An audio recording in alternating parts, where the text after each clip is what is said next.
হয়, আমি ধনশিৰি মহকুমা সাংবাদিক সন্থা আৰু ধনশিৰি মহকুমা চুতীয়া ছাত্ৰ সন্থাৰ উদ্যোগত 20 আৰু 21 তাৰিখে দুদিনীয়াকৈ বিপ্লৱী বীৰ সৈনিক শিল্পী কলাগুৰু বিষ্ণুপ্ৰসাদ ৰাভাদেৱৰ পবিত্ৰ স্মৃতিত ৰাভা দিৱস উদযাপন কৰিছোঁ। আৰু ইয়াৰ লগত সংগতি ৰাখি আমাৰ এই ধনশিৰি মহকুমাৰ যিসকল কৃতি ছাত্ৰ ছাত্ৰীসকলক সম্বৰ্ধনা জনোৱাৰ এক ব্যৱস্থা কৰা হৈছিলে। সেই বিশেষ সম্বৰ্ধনা অনুষ্ঠানৰ লগত আমি এই মহকুমাটোৰ বিভিন্ন দিশত বিভিন্ন সেৱা আগবঢ়োৱা কেইবাজনো বিশিষ্ট ব্যক্তিক আমি সম্বৰ্ধনা জ্ঞাপন কৰিছোঁ। আমি ধনশিৰি মহকুমা সাংবাদিক সন্থাৰ তৰফৰ পৰা 5গৰাকী ব্যক্তিক ক্ৰীড়া, সংস্কৃতি, কৃষ্টি, কৃষি আদি 5টা বিভিন্ন দিশৰ ওপৰত বিশেষ অৰিহণা আগবঢ়োৱা 5গৰাকী ব্যক্তিক আমি সম্বৰ্ধনা জ্ঞাপন কৰিছোঁ।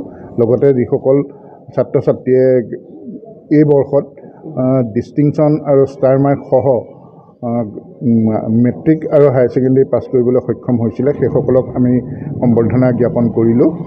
আচলতে গোটেই অনুষ্ঠানটোৰ জৰিয়তে আচলতে আমি নতুন প্ৰজন্মৰ মাজত ৰাভাদেৱৰ যি আদৰ্শ, সেই আদৰ্শক যাতে নতুন প্ৰজন্মটোৱে অনুকৰণ কৰি আগবাঢ়ি যাব পাৰে, তাৰ কাৰণে এটা ব্যৱস্থা গ্ৰহণ কৰিছোঁ। আৰু তাৰ সমান্তৰালভাৱে শৈক্ষিক দিশত, সামাজিক দিশত যাতে আমাৰ ছাত্ৰ ছাত্ৰীসকলে, নতুন প্ৰজন্মটোৱে এক বিশেষ অৰিহণা বা আগবঢ়াই বা অনুপ্ৰেৰণা লাভ কৰে, তাৰ কাৰণে আমি এই অনুষ্ঠানটো আয়োজন কৰিছোঁ।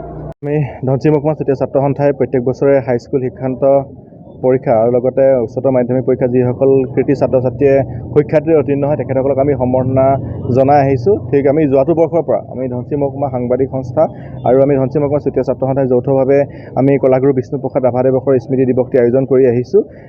দুদিনীয়া বৰ্ণাঢ্য কাৰ্যসূচী এবাৰ অনুষ্ঠিত কৰা কলাগুৰু বিষ্ণুপ্ৰসাদ ৰাভা দিৱসৰ আমি প্ৰথম দিনাখন বৰ্ণাঢ্য কাৰ্যসূচীৰে আমাৰ সফল সমাপ্তি হয়। আৰু আজি দ্বিতীয় দিনাখন আমি ধনশিৰি মহকুমাৰ কৃতি ছাত্ৰ ছাত্ৰীসকলক সম্বৰ্ধনা জনোৱাৰ উদ্দেশ্যে, তেখেতসকলক প্ৰেৰণা জনোৱাৰ উদ্দেশ্যে, আগবাঢ়ি যাবৰ কাৰণে তেখেতক সাহস দিয়াৰ উদ্দেশ্যে আমি বিশেষ অভিনন্দন অনুষ্ঠান আয়োজন কৰিছোঁ। আৰু এই বৰ্ষ আমি ষ্টাৰ আৰু ডিষ্টিংশ্যনসহ যিসকলে সুখ্যাতিৰে উত্তীৰ্ণ হৈছিল তেখেতসকলক আমি সম্বৰ্ধনা জনাইছিলোঁ। প্ৰায় 300গৰাকী ছাত্ৰ ছাত্ৰীক আজি আমি ৰংঘৰ ৰাজহুৱা ভৱনত আমি আনুষ্ঠানিকভাৱে তেখেতসকলক সম্বৰ্ধনা জনাওঁ।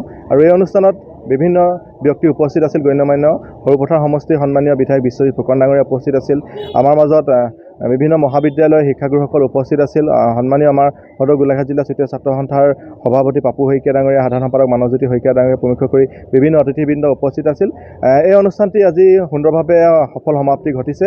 আমি আশা কৰিছোঁ ধনশিৰি মহকুমা চুতীয়া ছাত্ৰ সন্থাই মনে প্ৰাণে এটা কামনা কৰিছোঁ যাতে যিকেইগৰাকী আমি 300গৰাকী আমি ছাত্ৰ ছাত্ৰীক সম্বৰ্ধনা জনাইছোঁ তেখেতসকলে অনাগত ভৱিষ্যত দিনত যাতে এগৰাকী সুপ্ৰতিষ্ঠিত নাগৰিক হওক, যাতে তেখেতসকলে অঞ্চলটোৰ সুনামৰ কাৰণে অখনিকে তেখেতসকলে আপ্ৰাণ চেষ্টা কৰক আৰু তেখেতসকলে আমাৰ এই অন্ধকাৰ হৈ থকা অঞ্চলটো যাতে পোহৰৰ বাট বোলাওক, তাকে আমি ধনশিৰি মহকুমা চুতীয়া ছাত্ৰ সন্থাই কামনা কৰিছোঁ।